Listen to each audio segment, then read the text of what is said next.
let's move right along. I know Bill's going to be doing a little interview here with V. V, thank you so much for joining our call tonight. V is called the Guerrilla Economist, folks. This guy's got a very interesting background. He's one of the most revered and sought-after economists out there with over nearly 2 million listeners and tens of thousands of followers, folks. Listen to what this guy's talking about regarding the economy. V was telling me this afternoon that he works real close with the Jim Rickards Group and some of their top associates. He's very well familiar with Doug Casey, certainly Ron Paul and Porter Stansberry and Alan Greenspan and the stuff he's been saying about owning gold. And V came to this company, folks, and I'm going to have him say hi and just talk a little bit more about his background here. But V came to us by somebody in Karatbars. Listen to me carefully, folks. This is really, really important. Somebody that didn't know him. His name is Jeff. Jeff F. as in Foxtrot. And Jeff kept dripping on V. I never heard from him before, and here's a guy that, has this huge radio show, the biggest in the world, and he dripped and dripped and dripped and finally got V's attention. If you'll learn anything from hearing this story tonight, folks, is don't ever, ever give up on people. If you really care about them, if you love them, you want to get in front of them, and you think that they need to have Karatbars in their life, to share with other people, don't ever quit dripping. I know Dave and Nadine, certainly Bill, Andy, a bunch of my friends I've known for years. Sometimes it takes 3 months, folks, to enroll someone. Don't stop dripping. Unless they say, you know what, lose my number, don't call me back, but never stop dripping. That's how we're meeting V tonight. He's excited about this business, and I can tell you, he's got one of the most fascinating backgrounds. I want to just talk a little bit more about it. I know V's been one of the top trading, with one of the top trading firms out there in investment banks. He's been contributing privately in creating an investment policy for a number of these institutions as well. His track record is uncanny, well-documented. Appearances with Steve Quayle and Doug Hagman. Most of you folks have heard of these folks. V predicted with pinpoint accuracy the play-by-play Eurozone crisis, folks. He was the first to warn about Japan's disastrous economic policies and how it would be a domino with the gravity of that around the world. V's been ahead of this stuff because he's really into what's happening in the economy with our dollar right now, the stuff you're reading about every day, folks. That's why he's in Karatbars. So, V, thank you so much for being here. I know there's a lot of choices for you, as much stuff as you look at in business opportunities, but can you share with folks what was your initial attraction to Karatbars? Why are you here? Pat, thank you for the introduction. First and foremost, I want to say hello to all of you that are listening in. It is an honor and a privilege to speak to all of you and to help add to the tools in your repertoire and make you aware of things that are going on globally and why this business is something that is so important and why it's so critical. The reason why that I got involved in Karatbars, and I need you folks to listen very carefully to this, I had a guy who would constantly email me, found me, hunted me down, found me on Skype, added me to send out a request, and I said to myself, oh, heck, fine, whatnot. The guy was persistent, okay? And because of his persistence, and I am a very busy individual. I got 400 things going on a daily, weekly basis. So this guy was persistent enough in order for me to stop what I was doing for that day and take a look at what this guy is talking about. At first I looked at it and I said, okay, this sounds like some sort of cheesy MLM. I'm not interested. But then I started looking at what it's all about, and it blew my mind away. And I said to myself, okay, I said, Jeff, I'm in. What do I got to do to sign up? That was it. I did my due diligence on the company. I looked into Harold. I made a few phone calls. I have some contacts in some very high places that I could do some serious inquiry into things, so to speak. And all I got back was positive results. And I said to myself, okay, I need to be a part of this. What attracted me to Karatbars is this, folks. I worked with, I have my background in commodity trading, worked in banking. And my thing is I've worked with firms where we do large custodial accounts for institutional investors and the like. And what that simply means is this. I would handle, if somebody gives me a call, hey, V, you know what, I want to get $5, $10, $20, $30 million in gold. I need to offshore my wealth. What do I do? So I would work with companies that would literally take millions of dollars of institutional investors' gold or credit, some major heavy hitters, and we would go ahead and we'd vault it, okay, in what's called a good delivery system. And it would be vaulted offshore out of the grimy hands of the U.S. government. And that's very important right there. And, vaulting it offshore, and then that vaulting company would keep the gold, and gold is a store of wealth. Okay, a lot of people get currency and money mixed up.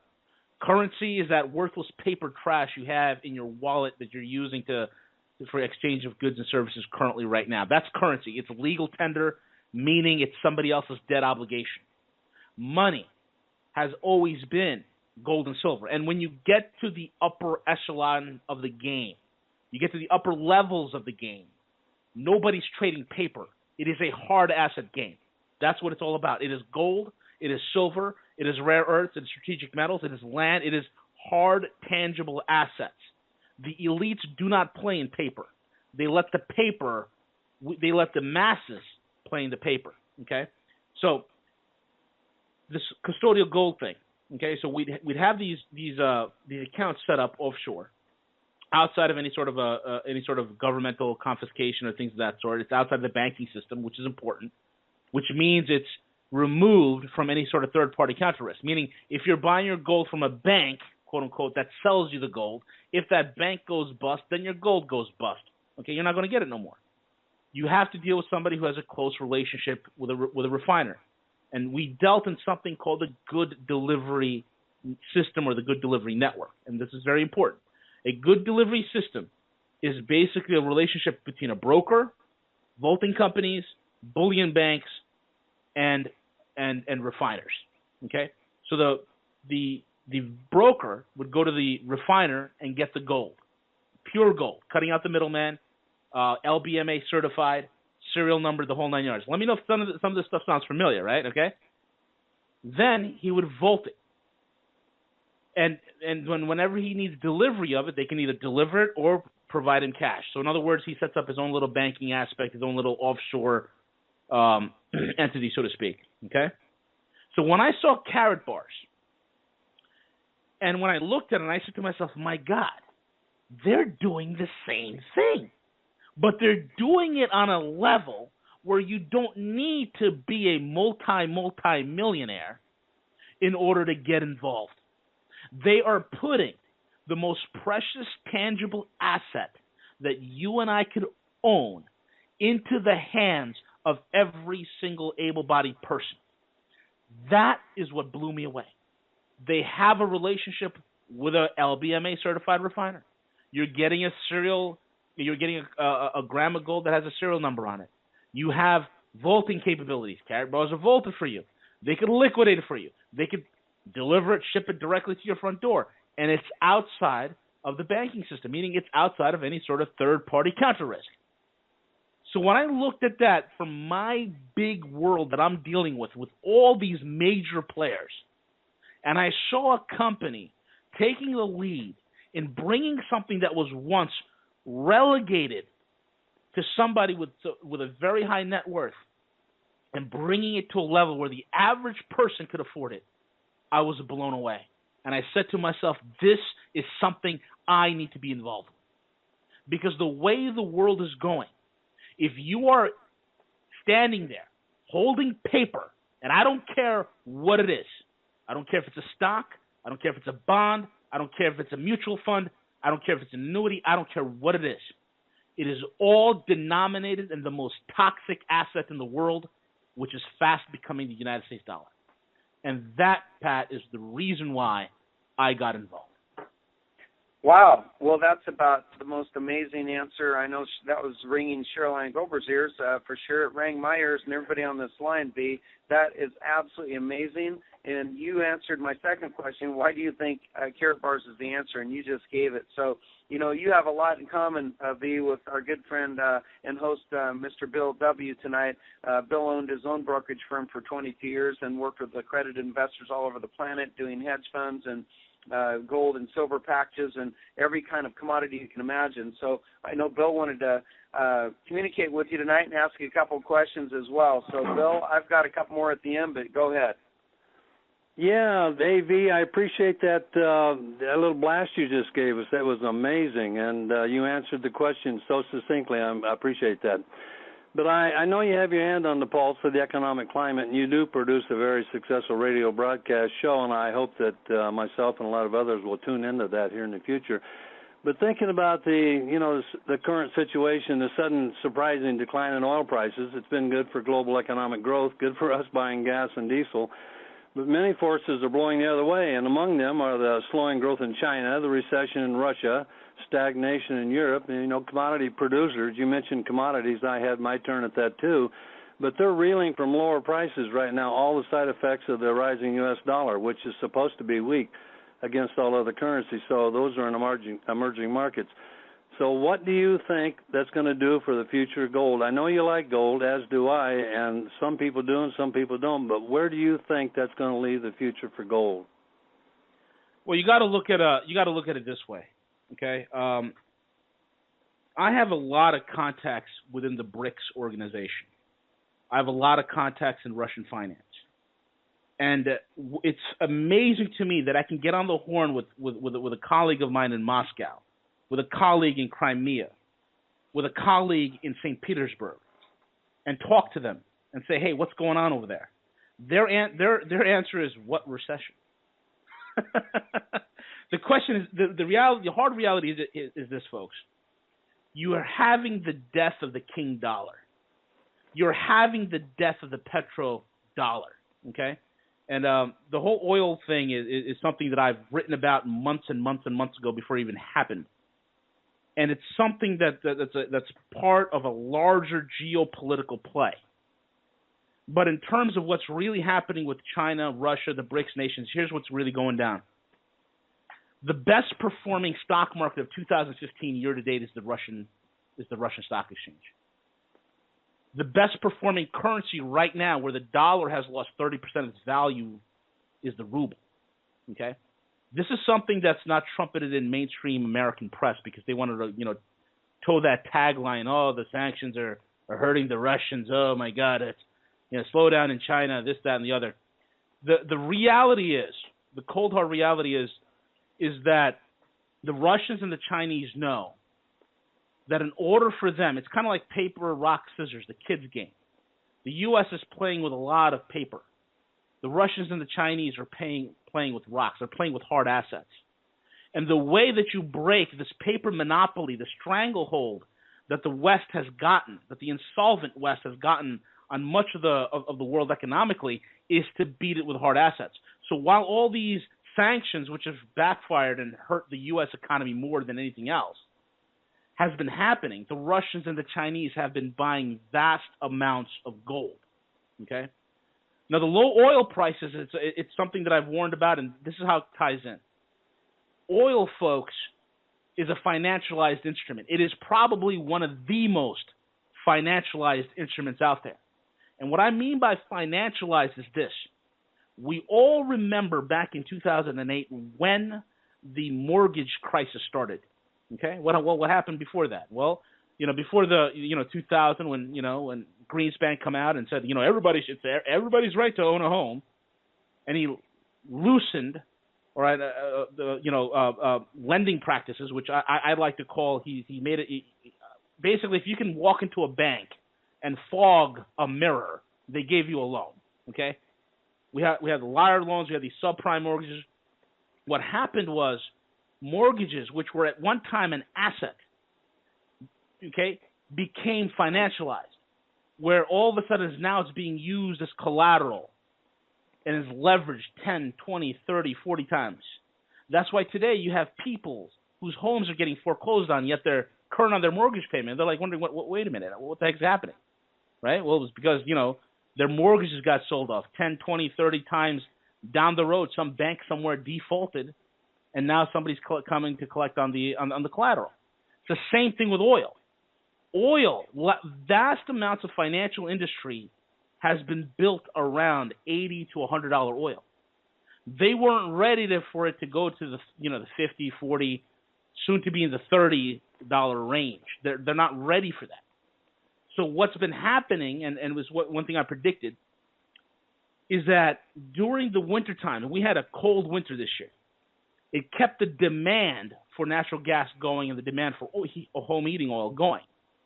But now, coming into the spring, as things are warming up, what is the thing that we're hearing? We're hearing massive amounts of layoffs that are occurring within the oil industry, the oil and natural gas industry. One by one, all over the Bakken Valley in North Dakota, in the Marcellus Shale in Pennsylvania, in the Texas Gulf states, in North Texas and in Louisiana, you're having these layoffs coming to be. And what people don't realize, these oil companies are dependent upon getting these lines of credit in order to operate. And now they're going bust with the price of oil being so low. It is affecting everything. And folks, why is this critical? 27 states are affected by the petro oil industry. So this is another thing that's going to begin to have massive pressure on the U.S. economy. Number one. Number two, let's go back to the China-Russia thing. What they've been doing, see, the Chinese knew in order for them to beat the U.S. at their own game, they're going to have to blow some bubbles. And they did. They created some bubbles, $20 trillion bubble here, $10 trillion bubble there. But when you look at the unofficial gold count, and from what I'm hearing, it's around 20 to 25,000 metric tons of gold China currently holds. The Russians are anywhere up to close to 30,000 metric tons. Okay? They know in order for them to withstand the impact from a dollar default, from a dollar going down in flames, is to be in hard assets, number one. And number two, they need to de-dollarize and create their own financial system. Well, what have they been doing? 3 weeks ago, we got word.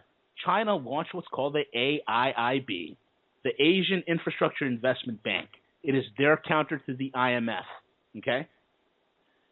The AIIB was launched. And then as soon as it was launched, within a matter of days, the Brits, our quote-unquote allies, said, hey, we want in. And as soon as the Brits said, hey, we want in, guess what? You had Germany, France, Italy, Spain, Australia, New Zealand, all rushing towards the exit doors. As I'm speaking to you and as you hear my voice, 25 of the largest economies in the world have already set up currency swaps to trade amongst themselves, bypassing the dollar. In other words, King Dollar is being kicked to the curb. Russia and China launched, with the help of Turkey, what's called the Iran-Indian-Turkey workaround, so to speak, where the Turks and the Indians bought Iranian oil, paid for it in gold. The Chinese, the Russians, the BRICS nations, AIB, okay, SCO, Shanghai Cooperative, Global South, all these trade zones that are emerging globally, RCEP, RCEP, all these massive trade zones where 70 to 80% of global GDP is nestled in, where 70% of global manufacturing is rested in, where over 60% of global trade goes through. These trade zones have come together and said, guess what? We're going to trade, and one of the big things that are being presented here is a gold-backed trade settlement note, number one. And the second biggest thing is we don't want the dollar. In other words, the dollar and the U.S. is not invited to this party. So what is this going to do to somebody who holds a hard asset like the dollar? Like gold. What is it going to do to gold prices? We all know about the manipulation. It is criminal. One of my colleagues who is connected to BaFin, which is a regulatory agency in Germany, okay, a real regulatory agency, BaFin has come forward in investigating the gold fraud that's been happening within the global markets. And they said that the fraud that is occurring in the gold market is greater than the fraud that's occurring in the LIBOR scandal. Okay? So you're talking about massive criminal fraud. The world is starting to wake up to the fact that the only thing that we in the West are doing is pushing paper, manipulating the numbers, and fraud, and being involved in massive fraud. That's it. So what they're doing is they're realigning themselves into various trade zones, various groups that are outside of the dollar, outside of U.S. influence. and they will trade amongst themselves, isolating the U.S. And this is why it's so important that you cannot be in paper. You have to be in a hard asset like gold. And that's why the Karat bars is so critical. You know, Pat asked me a question early on. On a scale of 1 to 10, how would you rate Karat bars? And I said some crazy number like 1,000. And what I meant by 1,000 is this. This product, and I'm telling you this from somebody from my position, from my experience working on it on a very large level. This product, this business is as vital as air. It's as vital as food. It's as vital as water to you and your family. This is what's going to determine if you stay viable on the other side of this thing. What do I mean by the other side of this thing? I'm talking about a coming economic collapse within the United States, and you cannot be in the dollar. You cannot be in paper. Wow. Wow is what I say as well. Hey, that's quite a statement. I appreciate that. But you know, V, people like yourself, Rickers, Maloney, Schiff, Turk, there's so many economic pundits out there, and they're all warning of the same impending financial crash you just so eloquently described. But on the other hand, we got many critics that are crying wolf. They're saying it's been going to happen, it never happened. In fact, the current administration is saying we're in a full swing recovery. They're saying it's all bunk. It's not going to happen. So I believe like you do, but I would just be interested to know, what's your take on timing? Perfect. You know, we all want to be prepared, but what do you think the timing is on this that's coming down the pike? That's a great question. I'm glad you asked that. You know, oftentimes a lot of people say the same thing. Well, when's it going to happen? There's, you know, so-and-so, he said this, it was going to happen 10 years ago and it didn't happen, and somebody said it's going to happen 5 years ago, it didn't happen. Well, folks, let me tell you this. Here's the timetable, okay? And I'm going to connect it with something else, so please pay very careful attention. 10 years ago, okay, when the dot-com bubble, we had a little, you know, economic I'm sorry, that's like 15 years ago, excuse me. You know, we went through economic recessions. So in other words, when we're in a fiat system, and I'm sure that the listeners know what a fiat system is, it's basically currency printed out of nothing, backed by nothing, being pushed out there. That's what a fiat currency is, by edict, okay? Fiat currencies last about 40, maybe 50 years or so, then they go bust. Because in order to sustain a fiat system, you got to constantly blow bubbles. Well, we blew the dot-com bubble. Then we blew the housing bubble. And a whole litany of other bubbles before that. We are currently out of bubbles to blow.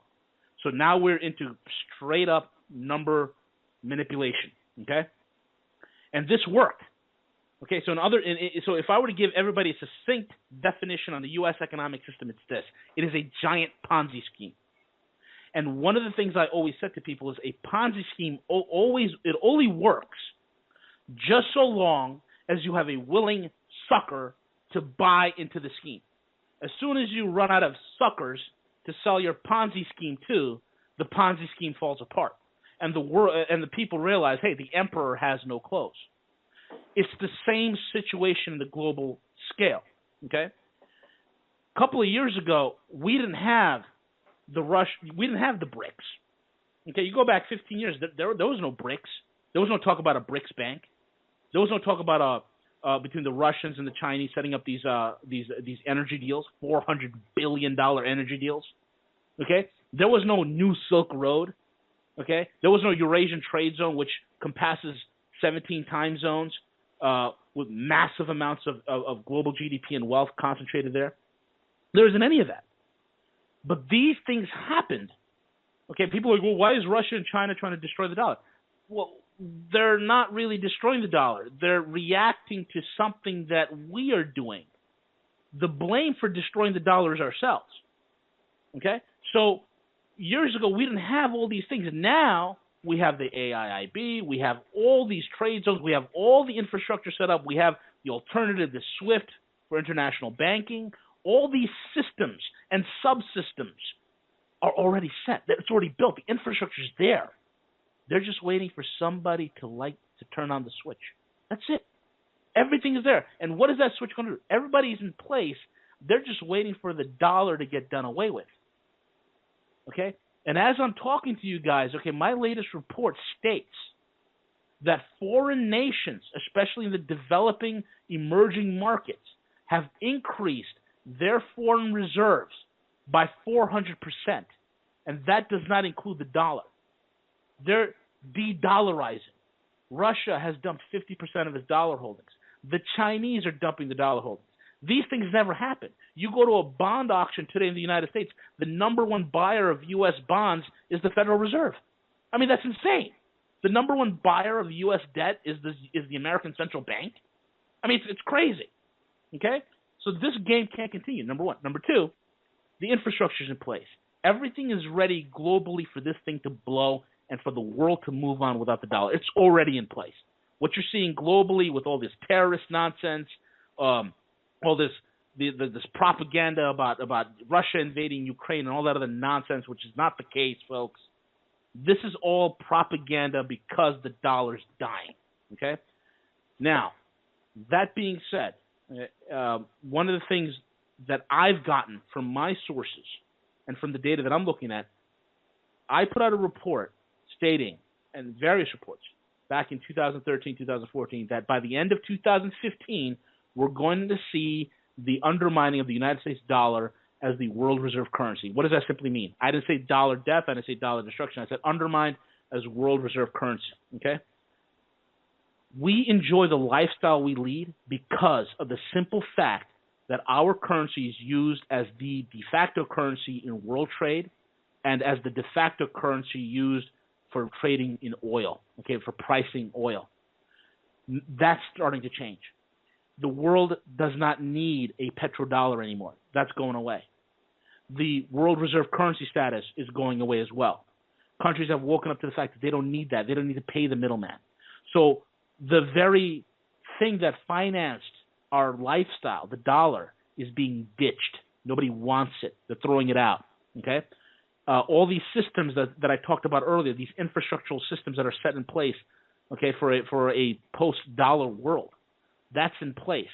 And all these things are undermining the dollar as the world reserve currency. So we're on that schedule. But by the end of 2015, the dollar will not be the king dollar anymore. And what I mean by that is this. We entered 2012, okay? We entered 2012 as the dollar was used by around 72%. I'm sorry, 2008. In 2008, the dollar was used 72% of all global trade, okay, was done in the dollar. Today, top firms are reporting it's anywhere between 45 to 47%. In other words, we've dropped over 30-some-odd% in global trade. They're de-dollarizing. And the Fed is buying it all up on the back end. Now, you add this whole thing going, you talk about the Ponzi schemes, we're looking at, by the time of 2017, this thing is over. You cannot sustain it.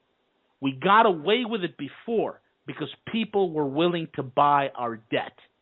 Countries were willing to buy the U.S. dollar because at one point the dollar was as good as gold. Now the dollar is as good as toilet paper. Nobody wants it. So this game and this charade is going to go pop, and it's going to go pop soon. But the average American will not know this until the very rug is pulled from underneath them, because you turn on TV. Oh, the stock market is at 18,000 points. And I guarantee you, folks, we're going to see a 20,000, possibly even a 30,000 point Dow before this whole thing blows, because they want to keep the charade going. That's the timeline. You got about 2.5 years at the most. Well, that's a pretty good answer, you know, and that leads me to my next question.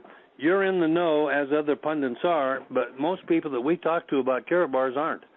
You know, in fact, they got a six-pack and a pickup and a big screen TV, and they're happy as a cut pup.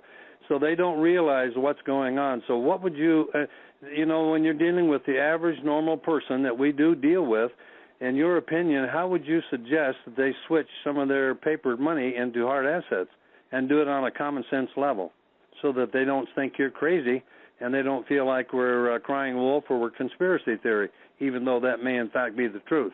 How would you recommend they move into hard assets? Well, I think a lot of people recognize inflation, even though their government lies to them and tells them inflation's at 2%. Oftentimes I strike a conversation. Hey, I went to the grocery store today. A pound of ground beef is what, $4? I mean, it's insane. And people are starting to sense that the prices on things are starting to go up. And that has been always an effective way to help people understand. Another thing is this: every survey and poll that has been done, the number one concern for Americans right now, it's not terrorism, it's not anything else, it's the economy. That is the number one thing.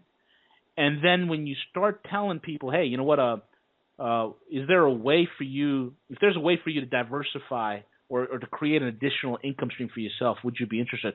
And most people are keen to it. And then you start telling them about paper. Hey, you know, I like to use the Mickey Mantle example. And that's like, hey, if somebody made about, 10,000 Mickey Mantle, if they had one Mickey Mantle rookie card, but they printed, 30, 40, 50,000 Mickey Mantle rookie cards, how much would those rookie cards be worth? The average, sports watching, beer swilling American will be like, oh, the card won't be worth much. And that's when you tell them, hey, you know what? What does a dollar used to buy you back in the days? Well, a dollar used to, buy you, a couple of packs of gum. Now today, a dollar won't buy you a single pack of gum. And then you started, telling them about gold, about the fact that here's the deal, dollar versus gold. The dollar has lost 98% of its value since 1913 versus gold. So that's when you can start opening up people's eyes. Hey, if there's a way for you to save money, save your wealth. We're not asking you to invest here, invest there. We're asking you as a store of wealth, as an insurance policy for your family's financial well-being. And then that's when usually it kicks in. They're like, you're right, an insurance policy for my family's and for myself's financial well-being. And people tend to understand that.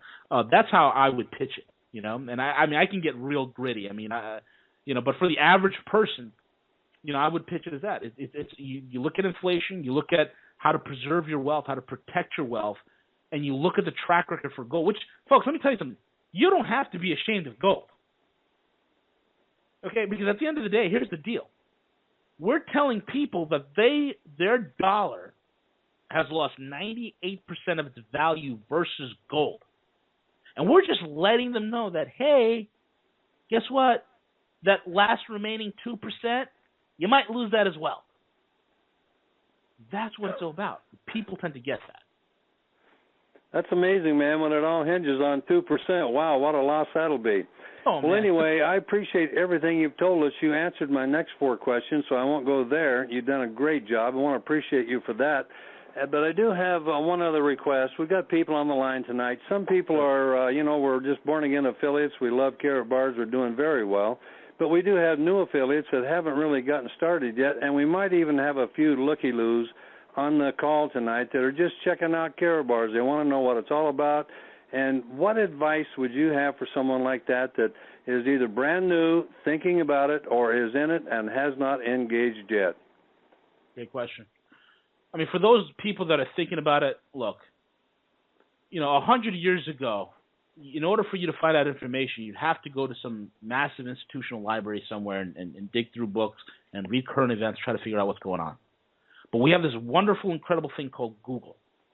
And if you spend some time in research, okay, you begin to understand, and I'm not talking about, it's funny, and I just have to say this. In order for me to find out news, real news about what's going on in the United States, I have to look at international news sources reporting on the U.S. That kind of gives you an idea of what the heck is really going on here. So I look at RT.com, I look at The Diplomat, I look at the Times of India, I look at all these sources and what they are doing in reporting the United States, and you'll see that there is a complete global realignment. So what we're talking about here tonight, folks, it's not a conspiracy theory. This is a fact. It's an unavoidable, inescapable fact. Okay? It's not, the market might crash, the U.S. dollar might go away. No. It will crash. It's not a matter of if, it's when. Okay? So knowing that, okay, and I'm going to give you guys some hard numbers here. Okay? The media outlets lie to you and tell you that unemployment rate's about 5.6%. Every firm on Wall Street that I know of that really tracks the real numbers pegs the unemployment rate at 34.6. What do I mean by that? Simple. You got 93.2 million people permanently out of the workforce, meaning they can't find a job, they gave up, they're done. 10.6 million are receiving unemployment benefits. That's over 100 million right there. You got another 101 million intermingled within that numbers that are receiving some sort of welfare. 52 million on food stamps. In other words, over 50% of the country is ineffective and non-productive, and it's not working. How long? In other words, folks, all the numbers we had from the Great Depression, we've blown those numbers out of the water. We have superseded those numbers. So if you're looking into this saying, oh, this sounds like a good idea, let me take a look at it. This is reality. This is life. This is important. Okay? Fact after fact after fact after fact can be presented to you. The reality is you need to get out of paper. You need to have a financial insurance for you and for your family. And this company and this opportunity is the only thing in the world that allows you to play with the big boys, allows you to do the very same thing that those with very, very high net worth are able to do. And they're the ones who make it easy for you. Take advantage of this. This is not a conspiracy theory. This is an agenda. This is a reality. Seize it. Wow, I thank you for that. That was eloquent and amazingly clear. V, I want to thank you for coming on our show tonight, our little show. It's our Tuesday evening show. We'll be happy to tune into your show any and every time we can, but just thank you so much for sharing with all these people on this call tonight. Pat, I'm going to turn it back over to you, and once again, thanks a lot, V. We really did appreciate that. It's my pleasure. Thank you, guys. Thank you, Bill. V, thank you so much, man. I'll tell you, this was a fantastic call. Your enthusiasm, your inspiration for Karatbars International really came out tonight. It's genuine, and I congratulate you. I know you've got a lot of work to do getting in front of people. We're here to help you do that. So thank you so much. Caroline Gober, thank you so much for being on tonight. And, again, thank all you folks as well. I want to say God bless every one of you on the call tonight.